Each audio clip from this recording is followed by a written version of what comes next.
All right, here we go. Getting people in. Welcome, welcome. Neil and Greg first on the draw. Happy Monday. How are you guys doing? Good, man. How about Hey. you? Doing solid. Nice. What's up, man? What is up, sir? Wow. See you, kind sir. Ready to roll. Yes, indeed. Nicholas is here. Fantastic. We'll give it about a minute. Let people kind of get their vibe in here. Oh, we got Brooke in the house. Fantastic. Allison, Randy. Love it. Who spilled coffee on their desk 5 minutes or 3 minutes before this live call? This guy. Yep. That's always fun. All right. 30 more seconds. We'll get things popping, and those that are late can catch up. I've got some stuff to do with you guys, and then we're going to kind of a majority of today is going to be dedicated to Q&A and Taylor and I jamming on some of the topics of Module 7, obviously. As we get going, though, drop in the chat.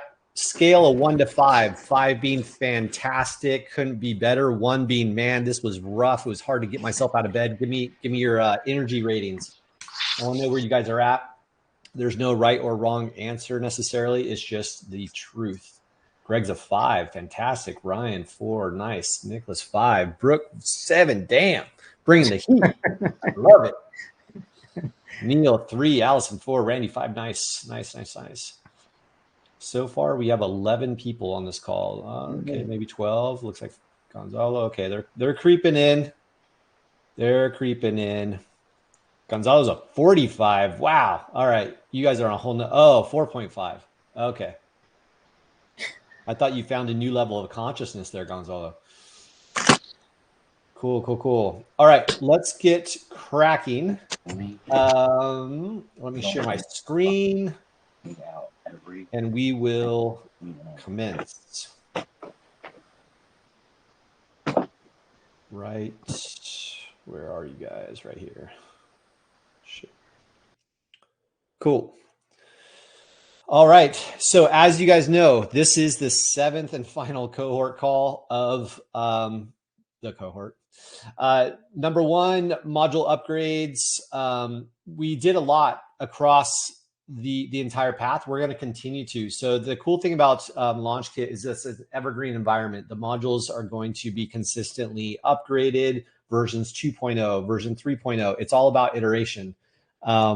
It always is. Like if you want to deliver and be the best of the best of the best, it means not staying static. And what worked last month doesn't necessarily be by default mean that it's going to work this month or next month. So we're always looking to iterate. In fact, literally just before I hopped on here, I was going through the chamber wins column, and one of my guys, Michael Young, posted something that was fantastic. And it was literally the epitome of successful iteration. You guys know like how we talk about inside of LaunchKit, you know, the need for iteration. Don't get stuck, just fail forward, get version 1.0 out there, iterate on the concepts based on what market feedback, and just keep coming back, right? And even Michael, who's been in the game for a while, an extremely successful multi-six-figure business owner, he wrote something to the effect of, well, I knew it was launching this new offer. You know, he's basically building like a front-end offer for his business. He's like, I knew it was going to be hard, but I didn't know it was going to be this hard. Like he had to keep coming back and keep iterating and just keep bringing it. And I know there's other people on this call that have experienced that. So I just wanted to start off with underscoring, highlighting, circling, redlining, whatever you want to call it, and highlight the fact that you're going to go through that curve. Like you're going to have to fight through some things that you thought were not going to be that big of a deal, or you thought, yeah, let's just do it, follow the video, fill out the worksheet or whatever. And then you realize, why is it so hard for me just to be able to clearly articulate what it is that I do in the marketplace? You know, we cannot confuse, sophistication for complexity. We need to break it down and get it simple. And to do that can be really, really challenging. So all that to say, I just want to implore upon you the necessity to continually iterate and optimize and look for ways of doing things easier, faster, better. And in doing so, eating the complexity for your client, right? Because that's ultimately what we want here. We're not here to create a business necessarily. We're here to present a solution to the marketplace. And to do that means it's a deductive process more than a creative process. And this can be really challenging for people to get to the other side of the brain sometimes and realize that it's not about us coming up with a good idea. It's about us, truly listening to the market and turning off the idea fairies and just get clear on what it means to actually help our people get to the finish line, right? Now, last module, give me in the chat, drop in the chat on a scale of 1 to 5, how helpful module 6 was, in the sense of, I know it's not like a super sexy fun thing to go through and like create dashboards and stuff, but 1 out of 5, 5 being it was dead on, like really, really helpful. 1 being like, I didn't really need it. And I want honest answers, guys. Like if it was not helpful, if you feel like I didn't use it, didn't need it, then drop a 1. I'm just purely curious. I want real data, not fluff here. Gonzalo says huge, 5, 4. Gonzalo 8. Second time around, still helpful, good. Not viewed yet, no worries. Okay, 3, Neil. Ori, because he has dashboards. Cool. Good. All right, right on. Good. Perfect. Now let's do a quick recap of where we should be now. This is something we've looked at, but I've also added a couple little things here. Oftentimes we need to be reminded of what we already know versus learning something that isn't necessarily brand new, right? You can have a bookshelf full of books, but it doesn't matter if you're not actually implementing what you've learned from those books. So let's make sure we're actually implementing these things. I want you to take a screenshot of this. And today, before you lay your head down on the pillow tonight, be able to clearly check off as 100%, yes, this is completely nailed, or at least version 1.0 of it is, or no, it's not yet done. And simply put a date, plant the flag, and put a specific date that you intend to have this piece of the equation done. This is the entire piece, guys. Like this is the entire equation of bringing a business to the marketplace in most simple terms possible.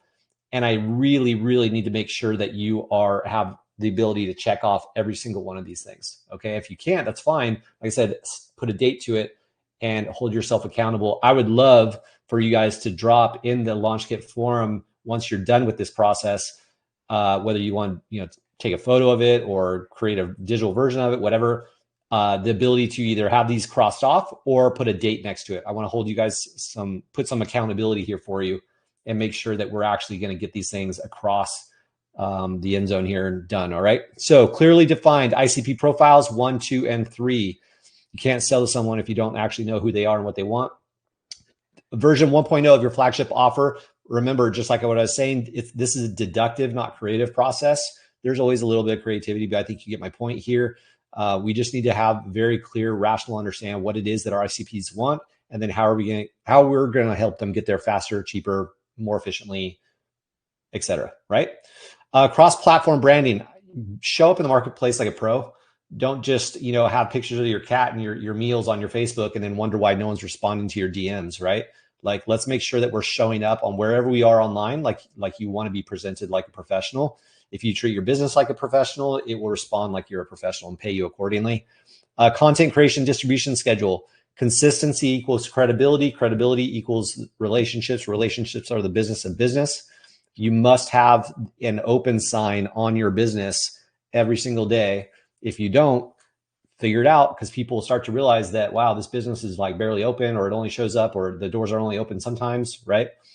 Here's a big thing why consistency is so key.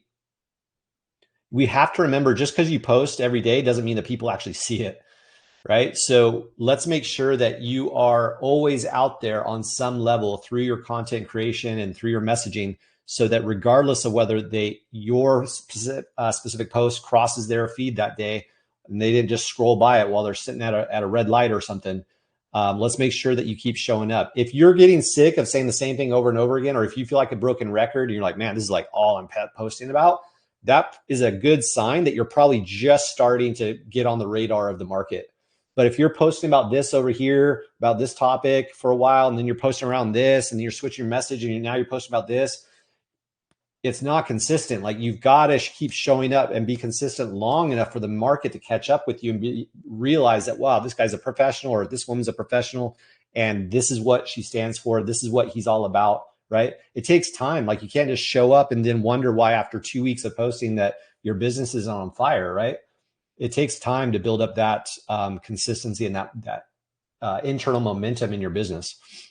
Fully mapped out lead to client strategy. Remove the randomness. You have to have clarity on one slide, just the most basic form. We'll go through this here in a minute of what this looks like, but you have to remove randomness, because if you do the same thing consistently each time, you can then start to identify anomalies or things that aren't working. But if it's always slightly different, or you're trying one thing for about a week and then you do this over here and then you try that over there, you can never identify if something's truly working or not, because it's always different. So we have to put data in our favor by doing the same thing consistently enough, long enough to actually have a clearly defined lead to client strategy. Direct outreach script, daily KPIs tracked, what gets measured gets done. It's something we've hammered home a lot. Sales script, customized, role play. Who here, drop in the chat, let me know. Who here has role played since last week? Yes or no, it's all good. I just want to know. Every single person that's on this call, drop in the chat. Frederick, yes. Judith, yes. Ryan, yep. Neil, no. Brooke, no. Okay, good. Thanks for being honest. Yes, not yet. Cool, not up to those modules yet. No worries. All right. Good. Fantastic. Yeah, you've got to get those reps in, guys, and there's just simply no other way to do it. I'd rather mess up with a buddy than with a teed up ICP1, right? So you might as well get those reps done. And this is an ongoing process. Lael and I were jamming about that when this topic was up. You just got to keep doing it. There's just no other way around it. And then billing and onboarding dialed in. Expect what you want to have happen. I am still amazed at the clients that I will speak with. I'm like, so tell me about the billing and the onboarding journey. What's exactly that look like? Oh, well, I just send them a link and it's just so vague. Like, they have no clarity about what it looks like to onboard a client and what should happen next. You are literally telling the universe that you do not expect any clients if you don't have an onboarding strategy. You must have this dialed in. Like, I know that sounds super basic, but again, common sense is always common practice. So making database decisions, again, these are really the three. Like, if I could boil it down the most simple terms possible, you have attention. We've got to get attention to the marketplace, decide how you're going to do that, monitor how often that's happening on a daily basis. And you're driving that attention to something. You've got to demonstrate to those eyeballs that you have an offer, that you have something that you can help them with. So what does that look like? Is it webinars, workshops, stages, podcasts, books, groups, etc. And then from there, you have to have them be able to do something. Where do they go? Is it a course? Is it a one-on-one service? We talked about the evolution of an entrepreneur, an evolution of your offer from typically done for you. Like, it's the easiest thing to sell, but it's also the hardest thing to scale, all the way up to fully autonomous courses that they go on their own and do it, right? But that's also the hardest thing to sell. So there's a lot of things that you want to have clear on as far as how you are monetizing. How are you delivering your service? Launch kit's all about client attraction, client conversion, and then we start to get you on the road to service delivery. But then what happens is we start to transition and you start realizing, well, wait a second, now that I have clients coming in the door, now what? Like, at scale, this can become a problem, and too much success all at the same time can actually be pretty challenging. So you want to make sure that you are in a position to actually handle that.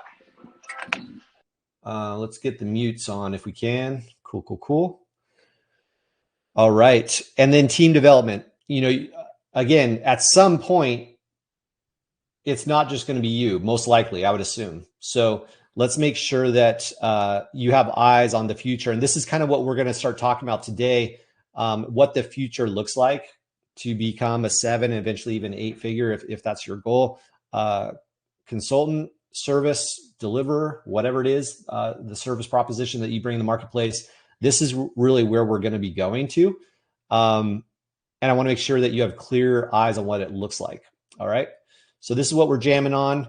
Let me stop sharing my screen here and we will get into that. I'd be curious of everything that we've covered, or rather better said, because not everybody's been through every single module. Of all the modules you've covered, what has been the most transformational so far for you? Modules 1 through 7, what have been the most transformational for you in your business to date in terms of an impact, something that's specifically done? Hit me in the chat with that. Judith says 5. Judith, can you tell me what it was in 5? Oh, wow. For Ben as well. Okay. Judith, feel free to unmute if you can. I don't see you in here yet. There you are. Are you able to join us?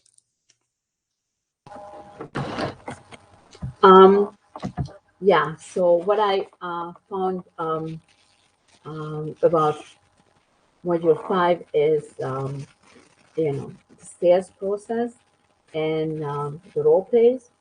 I did 2 last week and they were both very good and gave me extremely fit information that I then putting into kind of redoing the offer that I have. And that's why I found that was really the most important. Nice. Perfect. Awesome. Ben, Adele, 5 for both of you guys. Fill me in on that. What specifically about it? For me, it was the branding across all platforms, and because I've always struggled with content, always. Still am, by the way. That's why I'm still in module 5, because I want to get that nailed down before I continue. But you've taught me, like, you're the first person that can really teach me how a content plan can look like, and how not only it's like content out there to entertain people, but also how to convert it. Like with the pain and problem, and then digging down, like how to categorize all the different content pieces. Because before it was just like, oh, write a hook that is from a viral formula, so to say, not really targeted sharp, but just like all over the place. And this is really eye-opening and game-changing for me. And in fact, actually, I can see that it's working because I get much more like mails and interaction on Instagram than I did before. I actually sold my 4th class today. So hey, congrats, man. Thank you. It just it's not a high ticket. It's that front end course that I mistakenly recorded. But hey, I just cracked 1K with that today. So yeah, no, but that was just so eye opening, and I can see that at scale, that organized properly, and that daily, not like 3 times a week. Yeah, that's really going to go in the proper direction. Yep, absolutely. And for you? Yeah, I copy that, just to be more intentional and structured. And like you're saying, Mike, not just showing up, but showing up intentionally. I think that's a big difference for me. But I also added there, in combination with the arena calls and this whole community, that has been the extra added value that I also need from a holistic point of view. Totally. Nice. Brooke, this is definitely something you and I have been working on as well. Can you add any updates or insights from your take? Well, I think just going through this whole process again, I mean, I've been through LaunchKit a few times. I've also built lots of offers, but just getting really clear on the different pieces of what goes into an offer. And this time when I went through it, I kind of just had like open idea of whatever was going to come out of it, and not like I'm trying to fit all these pieces of what I want to do into it. And in going through it like this new offer that I've put together, I'm way more excited about it, and it fits the model much better.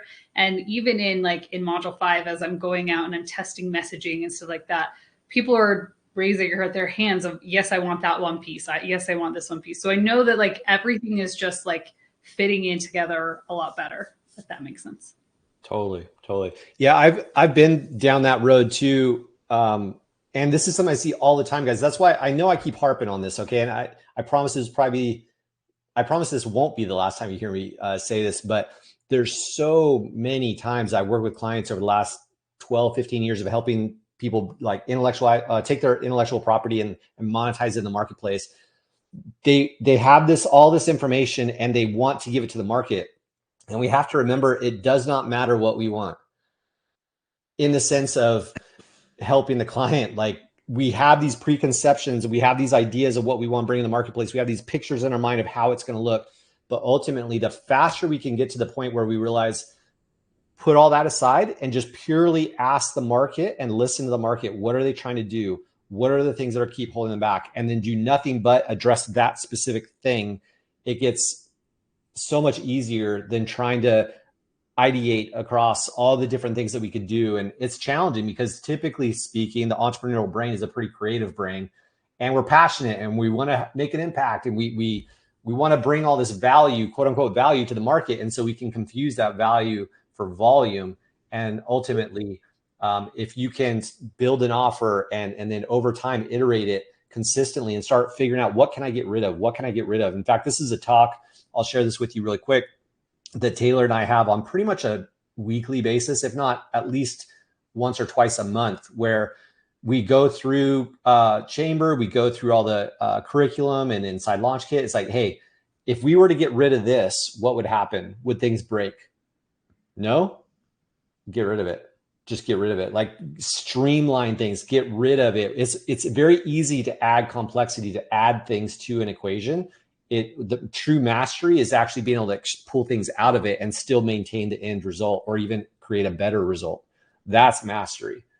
And that's where the difference between an educator and a true consultant comes into play. Is like, you are consulting past all the myriad of ideas of things and possibilities and potential solutions, and you're guiding them through all that noise to only the things that are absolutely critical to get them to the other side. That's mastery. And it takes time. And it's just, again, an iterative process. Gonzalo, you're raising your hand. Hey Mike, how you doing? So check this out. This is the thing. Like, I've been reflecting a lot on this because I feel it's a bit of a trifecta. It's hard to say one thing. For me, it's been a combination of the education, the implementation, and the vision, in that order, like sort of that sequence. I educate myself, I read this, and I implement. Then I get vision either from you, from Peyton, from other people in the community. Like Greg has been a bit of an inspiration, and not to say that other people are not. It's just, I feel like one of the things you got to get into being good at these type of coaching programs you put yourself into, like LK, CK. And you got to understand, which is a mistake I made in CK back in the day, that everybody's at a different stage of consciousness and of implementation in their business. And it can put you off if you don't do it right. But if you also do it the other way around, where you like position yourself, like I feel like Greg and I are in a similar place. I used to do a lot of one-on-one, and then I switched to Cohort. Then my Cohort version 1 was crappy, but the first time it actually fell apart. The second time it actually worked. So it's that education, implementation, and vision. And I find that, this whole like sequential process of me tapping into this Wednesday, Saturday, like Friday, Saturdays, absorb. Then we get into the Monday Cohort calls, and it's a bit of a warm up. And then Tuesdays are like implementation, where you literally like throw in the video and Peyton's like destroying it and telling you, hey, try this, try that. And then I try that on a Wednesday or Thursday, Friday, something like that. And then boom, like results happen. And your brain goes into two different directions. At the beginning, when you start the program, it's like, oh, that just happened by chance. But I've spotted a trend, Mike, for me, for example, that I've been able to collect full payment a couple times now since I started. And I think that's a huge thing. Raising the bar. Yes. I love it. And then I took like full payment 3,800, now full payment 4,100. But that's a byproduct. The reality is that those clients are way better clients. Nice. And then this is already positioning me with what we talked on our one-on-one to start charging like higher ticket, not just because I want to slap a higher price, but because I am becoming more valuable, like much more valuable. We just landed $500,000 in offers in a day, which it hasn't happened before. It was like 420, but now it feels a bit more normal. Thanks, Ben. I'm glad that you're doing fine, bro. By the way, Nice. but yeah, I hope that makes sense, man. Because like I feel like one of the things is a huge. I feel like we owe like this is a community, and we owe responsibility to grow this community, and not just putting on you guys. I hate when clients do that when things don't work for them because they're in a like mental trap to blame it on the program. Which is I think human tendency. But you guys are putting your heart and soul into this, and you can tell, and you've grown so much from CK. I'll tell you this, I'm growing through this, but you guys, man, like night and day. Not to say CK was not good; it was great, but like this is just another freaking level. So we owe it It's to you guys too. evolution. It's We're all in this together. evolution. Exactly. So That's I hope that awesome, makes man. sense. But I really do an effort to bring back value because I'm a pilot, guys. Just one last thing, and like the main thing I learned when I started flying is my instructor told me, if you don't love your plane, it won't love you back. I love it. I And love it. this is the same thing. If you don't love CK, it won't love you back. So that's all I got. Appreciate you, man. Mr. Taylor in the house. Welcome, sir. Welcome. Back to Hey, back that was call for you. that was beautiful. That was great. It's good. Thank It's you, good. Gonzalo. Thanks, So Taylor. as you know, I took him through a quick run through from where we've been through the last 6.5. I guess this will be the 7th week now. All modules are now officially gone through. Obviously, some are still going through it in real time, but we've journeyed, man. We've made it to this point, and I'm excited to have you here as we land this plane, not just love it, but actually land the plane of LaunchKit. Are we landing the plane, or are we just you stopping for gas and taking us back up? What do you think, Mike? Exactly. We're landing, we're refueling, and getting ready for the next journey. Technically, go. that's called the touch and go. Touch and go. This is a nice ending. Touch and go. I love we have a pilot on the call today. Mike, what do you want to jam about? Sorry I'm late, everybody. One of the buildings that I have in Missouri, we're doing some restructuring on. So I tell you what, honestly, you guys want to hear some crazy talk? This is crazy talk. Crazy talk. The easiest business that I have is the consulting world. It is the barriers to entry and the way that the business works is so awesome. It's just perfect. I'm saying that to say that whatever effort you have to put into building something like this is worth it because the models we've kind of put into process make the business so stable and so consistent. And it can feel a little bit turbulent once you're getting something off of the ground. But the beauty of consulting and training is a lot of the obstacles are kind of inside of the mind. They're us obstacles, When you get into like real estate, you got like all this crazy stuff. You have location issues, you have permits, you have the rates. The rates are devaluing the buildings. You've got tenant issues. You have all these downstream ripple effect problems that tend to show up. And I love consulting because if you can get yourself optimized, you can grow almost any consulting business anywhere in the world. And it's a blast. It's a lot of fun. But do we have any questions that we want to jam about, Mike? I'm late. I'm hopping into the call late. So you tell me what you wait. You're good.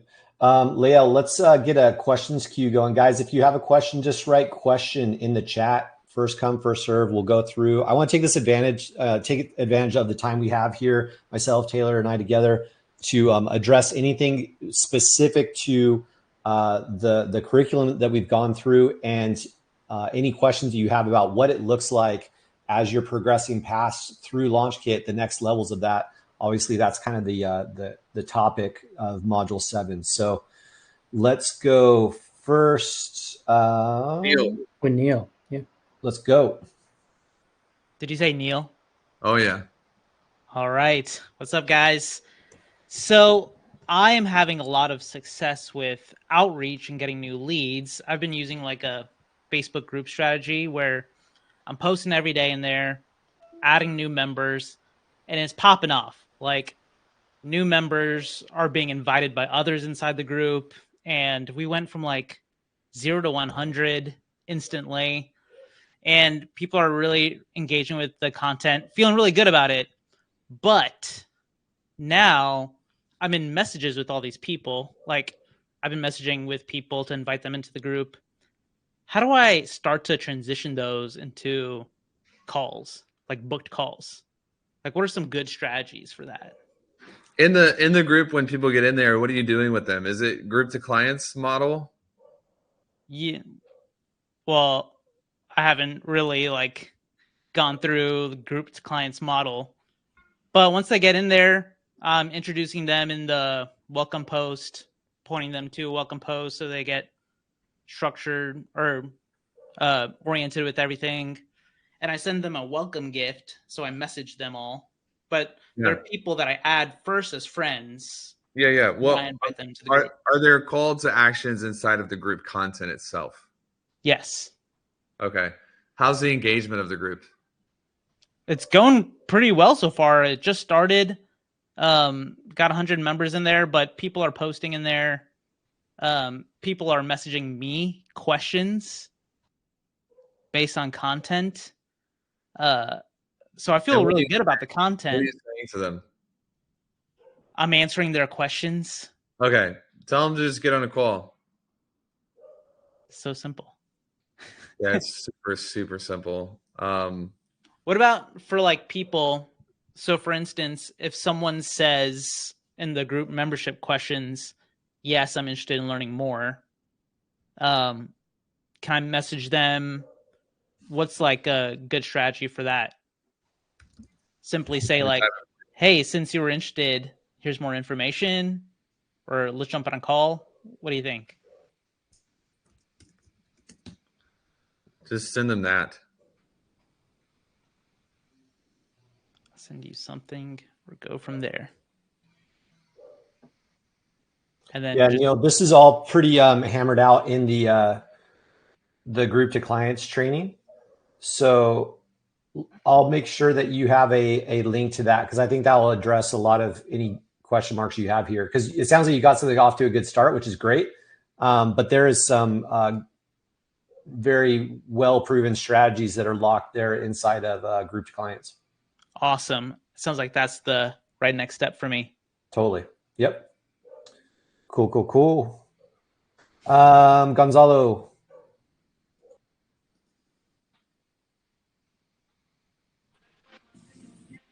You there? Did you just call me, Mike? Yep. No, I'm here. Just having some radio issues.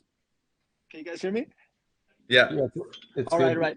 So just real quick, I just have like been reflecting a lot of like if you've seen my tracker, Mike, I've been like pushing the envelope to overload myself with messages before we bring in that second person that's going to support this, sort of the sales assistant person that's going to support like continuing like having a stream flow of conversations from the first moment we grab that prospect, that lead, in the first conversation till it happens. And I remember, I think it was like in Tennessee, Taylor, or through one of the calls that you mentioned that your life cycle, like a lead's life cycle, however you call that, it was like 150 days. And I've been reflecting a lot because I got a guy to close like 3 weeks ago that we started talking with in November. And I like, I'm seeing a trend in the fact that we start chatting with someone 4 or 5 months back, and eventually that person becomes a client. That's what's making good months great months right now. So, from a bit of a visionary perspective, and obviously having walked this path so much for so much longer, bigger clients, like the question is, how would you go about like tapping on all these people that you write the first time 4 months ago and say, hey, let me know if I can help you with anything. And they say, oh, I'll let you know, or great to be connected likewise. How do you not put a ton of effort and energy in there, but still have them in mind? Because I feel like those are those really a good bulk of clients, potential clients in the future? Are you in the like build, validate stage, or are you trying to sort of get into like scale stage? Like where are you? Scale stage. Okay. Taylor, yeah. Scale is interesting because you have to start sort of removing yourself out. And there are ways to use products to begin doing that. In fact, one of the, let me see if I can find it.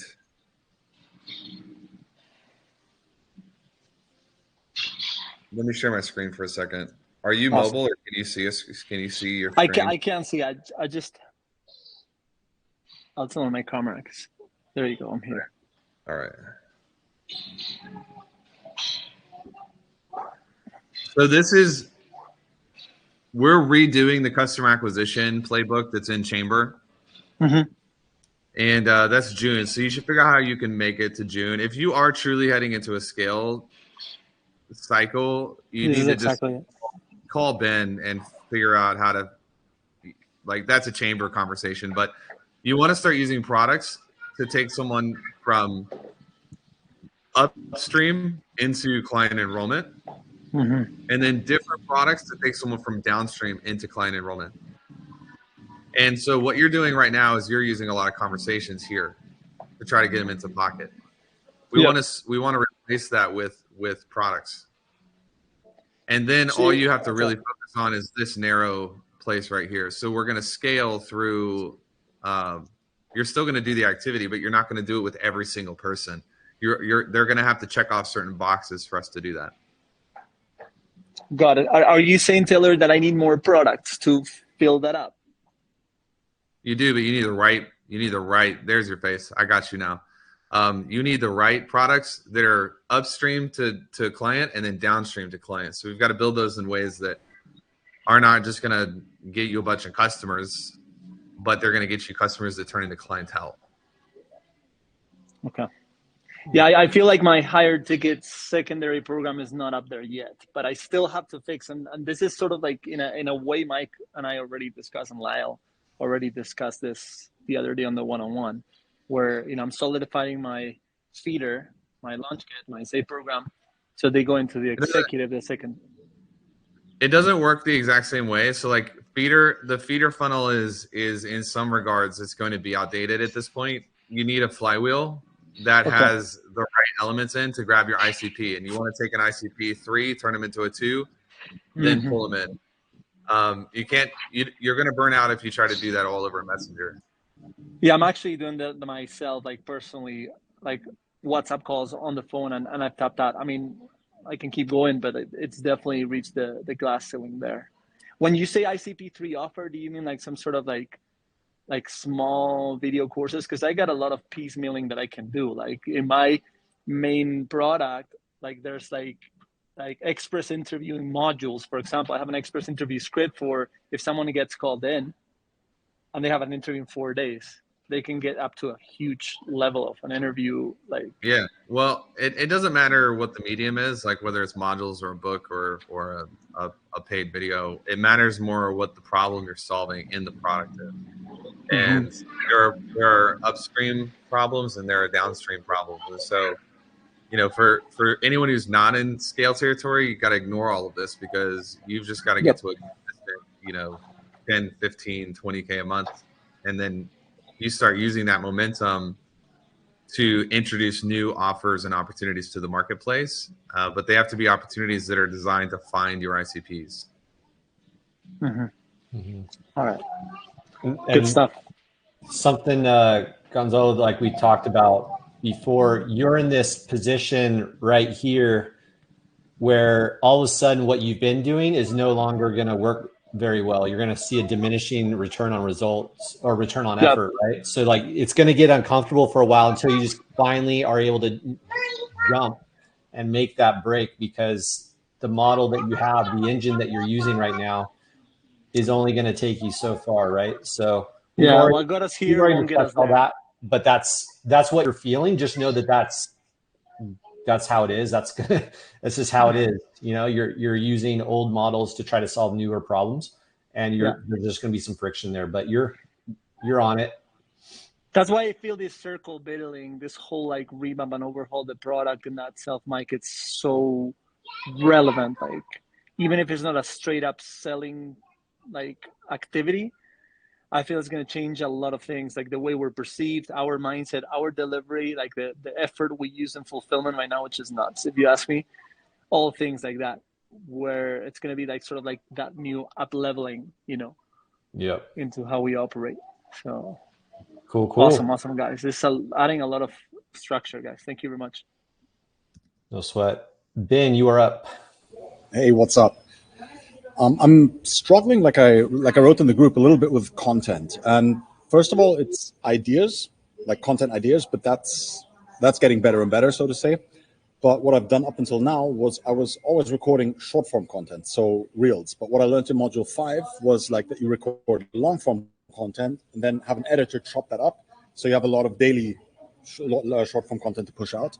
But I must be honest, I'm having so much struggle to speak longer than 1.5 minutes in front of a camera and remembering what I was going to say and making it flowing. So it's like literally full of look away, look at a piece of paper for a script or something. So like, is there any tool or any formula that could actually help me record long form content better in a way, or a framework in a way that I can chop it up later and plus make it fluid so it's representable? Because the way I would do it now is absolutely not representable. Does that make sense? Yeah, I mean, I have some thoughts. Taylor, you're a content machine. I'll let you take this one first if you want. Yeah, the first question I have is what is the outcome you're looking to get from the talk? You mean the long form or the short form? Long form. Long form, well, that's a good question. The outcome that I'm looking for got me. I just did it literally because Mike said so, or recommended it, and it would save me time from scripting short form content.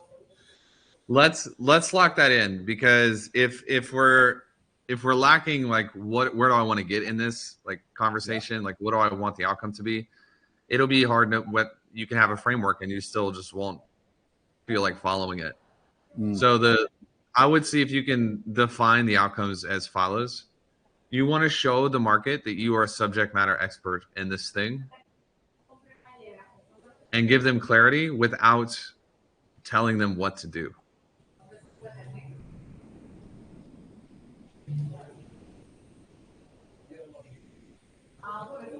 Okay.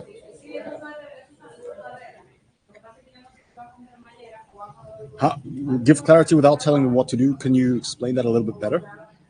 Yeah, why is the problem happening? Why are they experiencing the problem? Why are they feeling the problem? What has led to this moment that they're struggling with in their life or business or et cetera, or however you want to kind of tackle it? You're not giving them a user manual on what to do next. You're explaining to them why they got here, how they got here. And that is 75% of, you're basically a therapist at that point. And then the solution needs to be locked in, and the solution needs to be discussed and triggered. That's when a conversation takes place, and that's where you're paid for your expertise. But do you script that content out before, or is it just something that flows out? Never. I mean, I'll know if I'm going through something, I've got 4 bullet points because I want to keep on track, then I will keep, I'll keep bullet points in front of me. But we're not worried about that right now. What we're worried about is getting you past the hump of doing long form content. That's the original thing we're trying to solve. So you need a better goal for long form content, which is to prove that you're a subject matter expertise, like you have an expertise in this, and give the market clarity without telling them what to do. Okay. So Ben, a cool framework I've used for this is remember our flagship offer template, right? Yep. You have modules 1, 2, 3, and 4, or stages 1, 2, 3, and 4, however you want, right? It's not about being a course. It's just these are the pillars, or these are the steps or phases we're guiding someone through, right? You should be able to talk for 5 to 15 minutes about each of those individual goals. Remember, each of those phases or steps that we're taking people through in those offers, each of those steps have their own mini goal associated to that, a result or an end state that we're trying to get them to, so that they can build on top of the next one, right? It's like Lego blocks on top, on top, on top. And those 4 or 5 Lego blocks build the final piece, the end outcome that they're seeking, right? So speak to those individual things like, hey, here's some of the things you're feeling. This is some of the stuff you're going to deal with. These are the problems in the marketplace. And then speak to that small mini goal. That gives you like some, again, pillar content to go off of and speak to it. Like you just want to have some lanes on what to talk about, what to put out in the marketplace that's going to attract people. And the cool thing, when you break it into those phases, the phase 1, 2, 3, and 4 of your flagship offer, you can say, and here, guys, as I wrap up, that's literally something we tackle inside the flagship offer, whatever it's called. And that's just one of the 4 phases, right? So now it's a way of like planting the seed that, oh, wow, this is everything he's just talked to me about is literally just a piece of something much bigger. And now you've created an open loop in your audience's head. Like, wait a second, you just talked and gave me some gold on something that's literally just a piece of something bigger that he has as a solution. So I've done that in the past. It gives me a little bit of a runway to use on what to talk about instead of just kind of sitting around, well, what should I post today? You know, like, no, put some structure on it. Give yourself the ability to kind of have clarity of what the messaging, some direction that you're putting into the marketplace each time. Yeah, that's very helpful. That's very helpful. But like, should the if I recall right, I think that was with the emails. You said like, right, it was value once a week at max, like a call to action for like conversation or something. Should that be the same in the long form content, like 2-3 value videos without a pitch?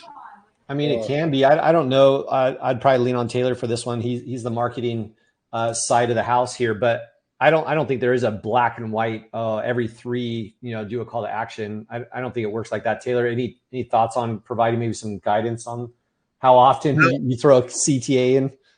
I think, yeah, my thing is like 1 and 5. But if you're going to be more aggressive, you can bring that all the way down to 1 and 2. And you're probably going to be okay. 1 and 3 is probably an aggressive sweet spot. But in the TWC group, we're closer to 1 and 5. Love it.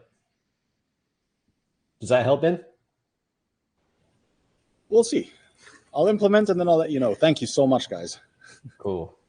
You got it. All right. Greg. All right. Hey, Mike. Hey, Taylor. What's up, everybody? I wanted to, so I'm at the point now, because again, this is the first offer that I've ever put together. I got back a lot more data from the client from the survey, right? And the cool thing there, I got back 19 replies, all ICP 1s and 2s, people that I've worked with, people that have been paid clients. And just to review really quickly, their top 3 challenges: time management, prioritizing, prospecting, nurturing past clients in their sphere. The highest number 1 priority by far, prospecting. So I want to make sure I'm looking at this correctly and I'm thinking about this correctly in terms of how to create an offer out of it. So I'm seeing it this way. They can't prospect enough. They can't nurture their past clients. They can't nurture their sphere because they can't effectively manage their time, because they can't prioritize, because they can't set and enforce boundaries, which leads to inconsistent revenue. That's a real estate agents are always talking about the income roller coaster, that kind of thing. So when I'm thinking about this in terms of an offer now, right? It's about making more GCI because you're going to have better boundaries in place. Like that's the beginnings of what I'm going to talk about in the first mindset module. They're going to have more time to prospect and nurture their leads and past clients because they're going to be more organized and have better systems in place, which is actually what I do with my clients. So am I thinking about this correctly? Sounds like it to me, man. I mean, ultimately, because here's the thing, like we've talked about this before, a lot of times people have this idea of what the problem is. But if you were to just go out and start promoting, I have this like productivity, package for you guys, that might not be necessarily what they want. Maybe it is. Maybe that's the wrapping that you would put your package in that would be attractive, but it's probably more the CGI element, or it's it's the revenue piece or the prospecting piece, right? Like that's the more sexy wrapping that you could use.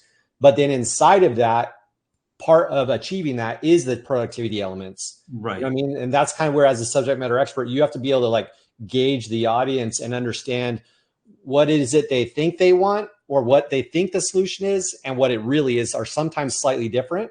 And that doesn't mean that you sell or offer the market this, but it's actually this over here. No, it's just that you have to be aware of what they think they want, and you have to wrap it in a package that is attractive to them. And then you as the expert say, hey, and by the way, now that you're here, let's make sure that your productivity is on point, right? Yeah, I think you're on track there. Taylor, any thoughts beyond what I just said? No, Greg, could you tighten me up a little bit on the actual outcome we're looking to achieve? that a real estate agent or team lead will have ultimately more time to prospect, more time to nurture their past clients and their leads and their sphere. That's the working on the business thing that I found in, because I've 2 years, I've had just a full plate of one-on-one calls. And that really is the number one problem that I see. I don't have time to prospect. I don't have time to nurture my people because I'm running around like a chicken without a head all the time. They're not organized. There's a definite mindset piece involved where they're just not looking at these things from a certain perspective. So the ultimate outcome is to be able to carve out more intentional time somehow, some way, to be able to prospect, to be able to nurture their people. So you're putting together a consulting brand specifically for the realtors, correct? Yeah, I work exclusively with real estate agents. Okay, perfect. Yeah, I think you're thinking about it correctly. Is there something specifically in that you're having a problem with, like a throttle point? No, honestly, it's just that I've never had an actual offer before. Like Mike knows my situation. I was coaching agents and then Compass got a hold of me and they happened to like what I was doing. And they put together a coaching marketplace where they've just been feeding me one-on-one clients for the past 2 years, which is amazing. But I've not had to earn them. I've not had to market to get them. I mean, I put out content and there's a little offering in their marketplace, but I've never had an actual offer. So I keep coming back to that quote, right? There's no labor from which most people shrink as they do from the sustained and consecutive thought is the hardest work in the world. To have to sit here in this space and really, like Mike, you know, I've been talking about like, what is it that I actually do? How do I describe it? Mm-hmm. Okay, how do I actually put an offer together? So those things are new for me. Got it. Okay. The only risk I would say is at this stage of the game, we want to make sure that we let the market give us clarity rather than us manufacturing it internally. So you need enough clarity to explain the benefits and the outcomes and the cost of not having the benefits. But we don't need to think through so deeply that we're kind of building a faster horse when the market doesn't want that.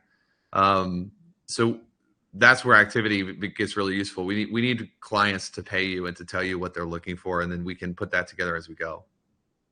Oh, but I'm fortunate enough to have had that. So I've had like 60 one-on-one paid clients or 65 in the last 2 years. Oh, then you're good. Start selling it. Ramp it up. Yeah. It's just that, I just have sold myself as, hey, I'm a one-on-one coach. I do this with you. I do that with you. I do this with you. But to have an actual offer where my goal here is to create something that's one-to-many. Sounds like you already have that. What am I missing? Yeah, I don't know. I don't think you are missing anything. Sounds like you might already have it. It's just now making sure you're not doing anything wrong. That might be the thing where you're wanting to avoid. Mm-hmm. Yeah, I'm just asking for, hey, is my thinking sound here? Am I looking at this the correct way? Which both of you are saying it sounds like I am. I think you are, but that doesn't mean that you won't have 3 or 4 clients come in at the same time and you're like, oh no, like this is wild and crazy. And then we fix things from there. We just want a streamlined process that people can go through. And we begin protecting your brain from doing anything that is unnecessary. So anything you're going to repeat for every client, put that into a curriculum. Anything that is clients have to be programmed or kind of in the right frame of mind before speaking to you about, put that in curriculum. So we use our curriculum to make sure that when someone does get into because in Chamber, we have like unlimited one-on-one consulting, and we're constantly doing one-on-ones in Chamber, and there are 100 of those jokers. So there's no way that we can do everything one-on-one. So we use curriculum to kind of get people past 60, 70%. We tighten it up and customize it in the one-on-one element. So it's not about necessarily replacing one-on-one. It's about leveraging time. Right. Yeah. Greg, here's a cool exercise to do, a little game for yourself. Thank you, Taylor. You're welcome. Yeah, absolutely. Literally today, sit down with pen and paper and just go through the mental exercise. 3 people just paid you money today and they're ready to onboard. What would you do? And just sequentially write out, okay, step 1, well, I've got to onboard them, right? So what's that look like? You've already done this. To your point, you've already helped 60 plus people do this. Now go through the mind game of 3 people did it today and you need to get them started today. What's missing now? What breaks first, right? You're immediately, your brain, because you've been doing this so often, you're probably like, oh, this, you got all these things popping off in your head. Don't worry about that. What's the first thing that would break? Oh, well, I don't have an email to use because I've never had to send an email out that's, more templated or what, I don't know what it would be. But the point is, like, don't worry about the downstream effect or the all the different cards that would fall over. Focus on the first one, fix for that. And then go, okay, well, now I could actually have 3 people pay me today and they wouldn't just be sitting twiddling their fingers thinking I just ripped them off because they haven't heard from me yet. Like, go through the process of actually putting someone, onboarding multiple people all at the same time, and then fulfilling on your promise of delivery, your service delivery, for that exceptional experience that we want, and just go down the line like that. And then just do it. Go get 3-year clients and say, guess what? We're onboarding you, and then do it. And just force it to, iterate and optimize as you take your first beta clients, if you will, through that process. And then all of a sudden you've made the leap from 1-to-1 to 1-to-many. Yeah. And what's cool about this, again, because I have access to this Compass marketplace, when I do have this offer put together, they let me put whatever offer I want into their marketplace. Oh my God. And I can email them. So I could just be like, it's literally free marketing.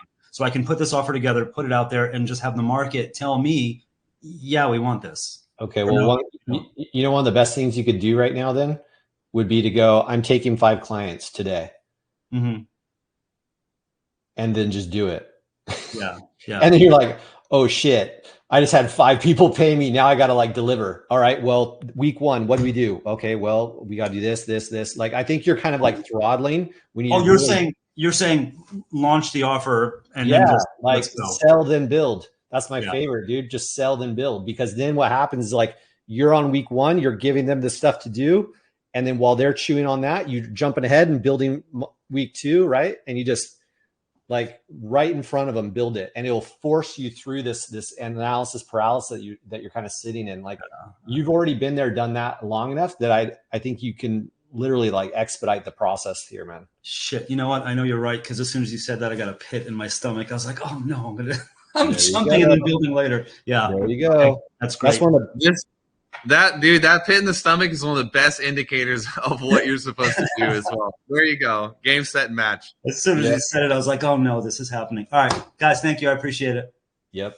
Perfect. All right. I know Taylor's got to run. We're hitting the top of the hour. Phil, you are up, sir. Quick.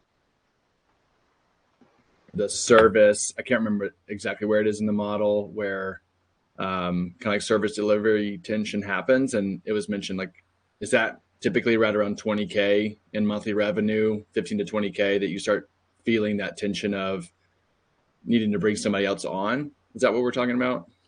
I don't think it's a specific revenue number, because you might be selling a $20,000 client, in which case, no, you are not going to break with one client, right? So it's not a specific revenue number. I think it's a service to delivery concept, and that's where you're going to start realizing, well, hang on, like, where my limitations are. But there's no static number. Yeah, I've got a small group with like 6 people in it, and then like kind of 2 VIPs that are one-on-ones. So some weeks I feel like are more intense than others, but I feel like it's pretty close. And I'm at like 14K a month right now. So I feel like it's getting close is what I'm saying. And, like, to some level of like executive assistant, virtual assistant, somebody in there that's doing that kind of thing at the very least. Yep. So here's where this is good, Phil. I'm glad you brought this up, because this absolutely speaks to our final topic here, which is the evolution, right? Like what I was saying to Gonzalo earlier, like, what got you here will not get you there. It won't. And if you get comfortable and familiar and think, well, it's been working for me so far. I mean, I've been compounding growth for month after month for doing this whole thing. Well, eventually that's going to stop working, right? And so we've got to start asking ourselves, and this is why being in groups like this and being exposed to chamber and things is so powerful, because you start realizing, well, hang on, like, these are problems that I'm not experiencing yet, but those are the problems that they're dealing with down the road. That's where I'm going. And it draws you there quicker, because you're not having to wait to find out what the problem is or wait to experience it for yourself. You're seeing it firsthand from others. But to the point, Phil, what I would say is you said you're starting to feel that friction point, right, between delivery and number of clients. Do you have my have you read my book yet? It said at 3. What? Who was that? Hey, No idea. Mute your lines, guys. I got your book, the digital one and the physical one's coming in tomorrow. So yeah, I do have Did you read it? Not yet. I'm a physical book copy. So I bought the the Kindle one because you're a homie, right? So I'm going to read the physical form. Right on, right on. No, I appreciate that. And the reason I asked is because we talk about this, like mapping this out. But one of the things that you'll find in there is a framework, what we call revenue per head. And this is something that we use inside Chamber for every single member. And we use it for ourselves, which is why it's in Chamber, which means that there is a revenue per head framework, meaning it tells us, we don't have to guess. It tells us when we need to staff up or when we need to, staff down, like if things were not going the way we wanted to. And so that revenue per head is going to vary based on your delivery model. But typically for an agency with like done for you services, it's about $250,000 per head per year. So what that means is if you are making $750,000 per year in top line revenue, that would be 3 people. 250, right? That doesn't mean that they're producing 250,000. It just means that gives you a framework to base your team on. So if you're doing $500,000 a year, technically you should be able to produce that with 2 full-time people, right? Yeah. Now, is that possible? I don't know, but it gives you at least a baseline understanding like where you're at. Now, I will say though, that VAs, we count as 0.5 because they're typically either part-time or the rates that we pay them are not the same as that we would be paying, a domestic in-house person, right? So that would be like numbers count you, Mike, out of curiosity, excuse the interruption. Do you factor in yourself into that? Yes. Okay. Because I'm a paid employee, right? I mean, assuming I'm doing work that I'm actually responsible for the fulfillment of that revenue. Yes. If you're an outside owner, then no. But yeah, I would. So Phil, that would be like you plus 2 VAs. One VA you could have as a support VA. One VA could be a client services VA. Yeah. And there's 2 people, and you're producing $500,000 in it a year in revenue. Cool. That's a great framework. Yeah, I think that the tension is I'm falling out of lead gen activities or nurturing activities. So I get nervous about pulling the trigger on bringing somebody on because I just still haven't proven to myself my pipeline is full, my conversion is consistent, like those kinds of things. So I think it's still too soon to bring somebody on, but it's within the next 3 months. Okay. So here, I'm going to challenge you then. You say, well, I think I'll be ready for them in 3 months. Well, guess what? In 3 months, you're not going to snap your fingers and poof, there they are. Like, I'm ready, right? You need to set the intention, tell the marketplace on a quantum level and you on a subconscious level that this is what I need. And I'm building a business that needs this like now. And so how we do that is you you create a job description, a clearly articulated job description, roles, responsibilities, KPIs, compensation, right? This is what it would look like to have this person, what they'd be responsible for. This is how they would report to me. I have the onboarding sorted out. Yeah. This is something we haven't even talked about, guys. Like you said, like I was showing you guys in that slide where things start to transition as you start needing team is if you were to need to hire somebody today, do you have a system in place to do it?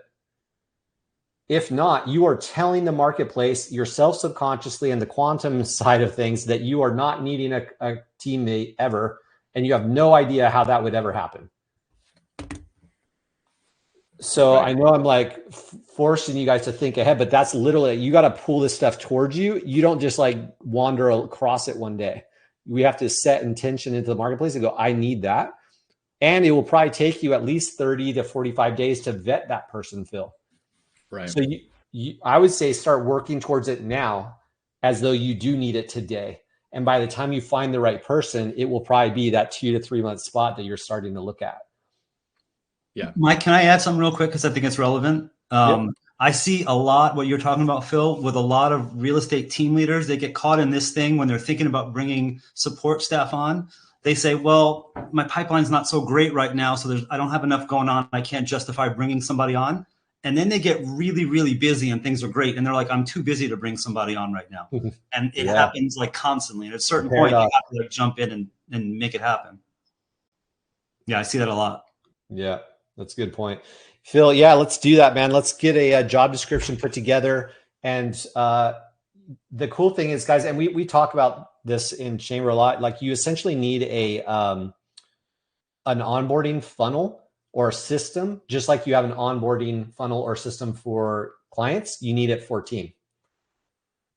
So if you don't yet have a clear idea of what it would look like to actually hire and bring on somebody and what you do, what would you say, what would you send them, like all the things, it's something to start thinking about at the very least, depending on where you're at in your business. Phil, it sounds like you're there. Gonzalo, you're definitely there. And one last thing I'll leave you with, Phil, that will probably give you some like tactical, tangible things you can do immediately would be sit with a pen and paper and just brainstorm out everything that's causing you friction or that's slowing you down. Like what's bottlenecking right now because you don't have this person. Just brainstorm, get it all out of your head first. And then that will give you some clarity. Do you need a support person or do you need a client services person? And if you read my book, plug, you'll know the difference between the two. Love it. Love it. Yeah, but no, just get clear of like what you need, right? You can't hit a target you can't see. So let's just get that out of your head. And then I think you're probably a lot closer to what you're talking about than you realize. And the fact that you're a little uncomfortable about that is just like we talked about with Greg a minute ago. That's probably a signal, man. Okay, cool, man. Yeah. I appreciate it. Thanks, guys. Totally. All right, guys, we got to wrap. Great speaking with you all, being with you all. Remember what I said with that checklist. I'm going to leave this up on screen one last time. Make sure you've grabbed this thing and post it inside of the forum. All right. I'm going to be deprecating the Cohort channel, by the way. So we're pushing all communication going forward from this point on. It's going to be in the main LaunchKit forum. All right. So grab this, screenshot it, and either check off the box or put a date next to when you intend to have these things done. And let's get you up the mountain. All right.